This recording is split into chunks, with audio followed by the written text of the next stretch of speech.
ಮಾತ್ರ ಸರಿ. ನಿಮ್ಮನ್ನ 3 ಬಾರಿ ಸೀಸ್ ಮಾಡ್ತಿದ್ದೀರಿ. ಆವಾಗಲೂ ಇವತ್ತು ನೀವು 60 ರೂಪಾಯಿ ಎಕ್ಸ್ಟ್ರಾ ತಗೊಂಡಿದ್ದೀರಿ ಅಂದ್ರೆ ಏನಕ್ಕೆ?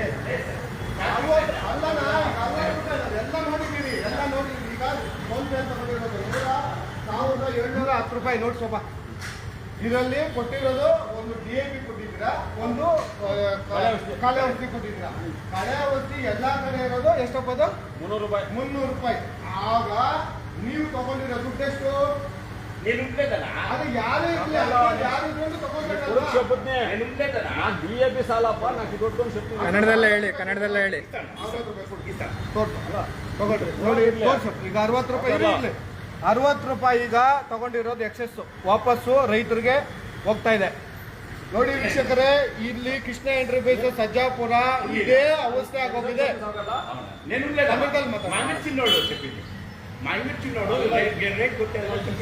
ಕನ್ನಡದಲ್ಲಿ ಮಾತಾಡಿ ಅರ್ಥ ಆಗುತ್ತೆ ಎಲ್ಲಾರ್ಗು.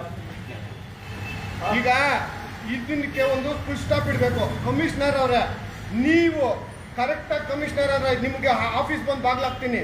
ನಾನು ಈ ಸತಿ ಬಿಟ್ಟಿದ್ದೆ, ಇವಾಗ ಬರ್ತೀನಿ. ಮಂಡೇ ನಂದು ಹೋರಾಟ ಇದೆ. ಬುಧವಾರ ಬಂದು ಕಮಿಷನರೇ, ನೀವು ಇವ್ರ ಹತ್ರ ಎಷ್ಟು ಲಂಚ ತಗೊಂಡಿದ್ದೀರಾ ಅದನ್ನ ನನಗೆ ಪ್ರೂವ್ ಮಾಡಬೇಕು. ಲಂಚ ಪೂರ್ವಕ ಕಮಿಷನರ್ ನೀವು ಏನಕ್ರಿ? ನಿಮ್ಮಂತ ಕಮಿಷನರ್ ನಮ್ಗೆ ನಾನು ಬರ್ತೀನಿ, ನಮ್ಮ ಮುಂದೆ ನೀವು ಉತ್ತರ ಕೊಡ್ಬೇಕು. ಕಮಿಷನರ್ ನೀವು ಎಂಜಿಲ್ ಕಾಸ್ ಕಮಿಷನರ್, ಎಂಜಿಲ್ ಕಾಸಿನ ಕಮಿಷನರ್ ನಿಮ್ಗೆ ಹಾಕ್ತೀನಿ ವಿಡಿಯೋ. ಎಂಜಿಲ್ ಕಾಸ್ಗೋಸ್ಕರ ಬದುಕಿದ್ದೀರಾ ನೀವಾಗಿರ್ಬೋದು, ಮತ್ತೆ ಇಲ್ಲಿ ತಾಲೂಕು ಅಧಿಕಾರಿ ಆಗಿರ್ಬೋದು, ಮತ್ತೆ ಡಿಸ್ಟ್ರಿಕ್ಟ್ ಅಧಿಕಾರಿ, ನೀವೆಲ್ಲ ಸೇರಿ ಎಂಜಿಲ್ ಕಾಸ್ಗೋಸ್ಕರ ತಿರ್ಗಾ ರಿನ್ಯೂವಲ್ ಕೊಟ್ಟಿದ್ದೀರಾ. ಎಂಜಿಲ್ ಕಾಸು ನಿಮ್ಗೆ ಭ್ರಷ್ಟ ಸನ್ಮಾನ.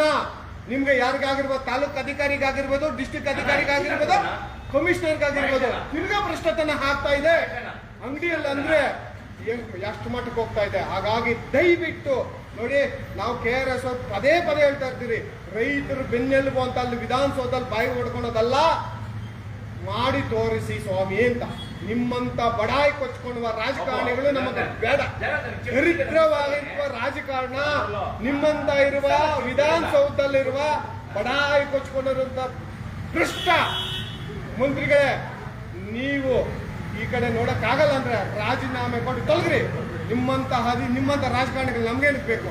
ಇಷ್ಟು ಹೇಳ್ತಾ ಈ ಕೃಷ್ಣ ಎಂಟರ್ಪ್ರೈಸಸ್ 4ನೇ ಬಾರಿ ತಪ್ಪು ಮಾಡ್ತಾ ಇದೆ.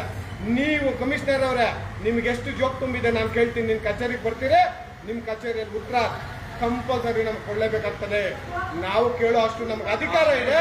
ನೀವು ಭ್ರಷ್ಟ ಅಧಿಕಾರಿ, ಅನ್ಯಾಯವಾಗಿ ರೈತರನ್ನ ಬೆನ್ನನ್ನ ತಿವಿತಾ ಇರೋ ಅಧಿಕಾರಿಗಳು ನೀವು. ನಿಮ್ಮಂತ ಅಧಿಕಾರಿಗಳಿಗೆ ನಾವು ಚಳಿದಾರ ಬಿಡಿಸ್ತೀರ ಅಂತ ಹೇಳ್ತಾ ನೋಡಿ, 60 ರೂಪಾಯಿ ಒಬ್ಬ ರೈತನ ಹತ್ರ ಲೂಟಿ ಮಾಡಿದ್ರೆ ದಿನಕ್ಕೆ 100 ರೈತರು ಬಂದ್ರೆ ಎಷ್ಟು ಸಾವಿರಗಳು ಹೊಡಿತಾ ಇದ್ದಾರೆ. ಈ ಕೃಷ್ಣ ಎಂಟರ್ಪ್ರೈಸಸ್ ಅಂತ ವ್ಯಕ್ತಿಗಳನ್ನ ಇಲ್ಲಿಗೆ ಕಡಿವಾಣ ಹಾಕಿ ಇನ್ನು ಮುಂದಕ್ಕೆ ಯಾವುದೇ ಕಾರಣಕ್ಕೂ ಇವ್ರಿಗೆ ಇದು ಕೊಡಬಾರ್ದು ಅಂತ ಹೇಳ್ತಾ, ಪ್ರತಿ ಒಂದ್ಸತಿ ಕಡು ಭ್ರಷ್ಟರು ಸಾಕಾರೋ ಅಧಿಕಾರಿಗಳು. ಯಾವ ಅಧಿಕಾರಿಗಳು? ತಾಲೂಕು ಅಧಿಕಾರಿ ಆಗಿರ್ಬೋದು, ಡಿಸ್ಟ್ರಿಕ್ಟ್ ಅಧಿಕಾರಿ ಆಗಿರ್ಬೋದು, ಈಗ ಹೊಸದಾಗಿ ಕಮಿಷನರ್, ಬಡಾಯಿ ಕೊಚ್ಕೋ ಕಮಿಷನರ್ ಸಿಕ್ಕ್ರಿ ನಮ್ಗೆ. ನನಗೆ ಈ ಸತಿ ನೀವು ಸಿಕ್ಕಬೇಕು. ನಿಮಗೆ ನಾನು ಭ್ರಷ್ಟ ಸನ್ಮಾನ ಮಾಡಲೇಬೇಕು ಅಷ್ಟು ಹೇಳ್ತಾ, ಈ ಕೃಷ್ಣ ಎಂಟರ್ಪ್ರೈಸಸ್ ಯಾವ ಮಟ್ಟಕ್ಕೆ ಈಗ ರೈತರಿಗೆ ನಾನು 60 ರೂಪಾಯಿ ಕೊಡ್ಸೋದಲ್ಲ, ಒಬ್ಬ ರೈತನ ಕೊಡ್ಸ್ಬೋದು, ನಾನು ಎಲ್ಲಾ ರೈತರು ಕೊಡ್ಸೋಕ್ಕಾಗಲ್ಲ. ಈ ಮನುಷ್ಯ ಈ ಕೃಷ್ಣ ಎಂಟರ್ಪ್ರೈಸಸ್ ಯಾವುದೇ ಕಾರಣಕ್ಕೂ ತಿತ್ಕೊಳೋದಿಲ್ಲ. ಅದೇ ಬೇಕಾದ್ರೆ ಚಂದಾಪುರದಲ್ಲಿ ಒಂದು ಮಾಡಿದ್ರೆ BM ಪಟೇಲ್ ಇದ್ದರು, ಅವರನ್ನ ತಿತ್ಕೊಂಡ್ರು. ಇವ್ರನ್ನ ತಿತ್ಕೊಳೋದೇ ಇಲ್ಲ. ನೀವೇನ್ ಮಾಡ್ಕೊಂತೀರ ಮಾಡ್ಕೊಳ್ಳಿ ಅನ್ನೋ ಮಟ್ಟಕ್ಕೆ ನಿಂತು ಬಿಟ್ಟಿದಾರೆ. ಕಮಿಷನರ್ ಅವರೇ, ಸಾಕ್ರೆ, ನಿಮ್ ಜೋಪು ತುಂಬಿರೋ ಸಾಕ್ರೆ, ನಮ್ಮದು ಸಾಕಾಗಿದೆ. ನಮಗೆ ಹೋರಾಟ ಸಾಕಾಗಿದೆ. ನಿಮಗೆ ನಾವು ಭ್ರಷ್ಟ ಸನ್ಮಾನ, ನಿಮ್ಗೆ ಕಿರೀಟ ಹಾಕ್ತೀರಿ, ಪೇಟ ಹಾಕ್ತೀರಿ, ಹಾರ ಹಾಕ್ತೀರಿ, ಶಾಲು ಹಾಕ್ತೀರಿ, ಜೊತೆಯಲ್ಲಿ ಚಿಟ್ಕೆ ಹಾಕ್ತೀರಿ, ಭ್ರಷ್ಟ ಕಮಿಷನರ್ ಅಂತಾನೆ ಚಿಟ್ಕೆ ಹಾಕ್ತೀರಿ. ಇದು ನಿಮಗೆ ನೆಕ್ಸ್ಟ್ ಮಂಗಳವಾರದ ಮೇಲೆ ನಿಮಗೆ ಗ್ಯಾರಂಟಿ ಬರ್ತೀವಿ. ಸೋಮವಾರ ನಮ್ಮ ಹೋರಾಟ ಇರೋದ್ರಿಂದ ಮಂಗಳವಾರ ಇಲ್ಲ ಬುಧವಾರ ನಿಮ್ಮ ಕಚೇರಿಗೆ ಮುತ್ತಿಗೆ ಹಾಕೋದು 100ಕ್ಕೆ 100.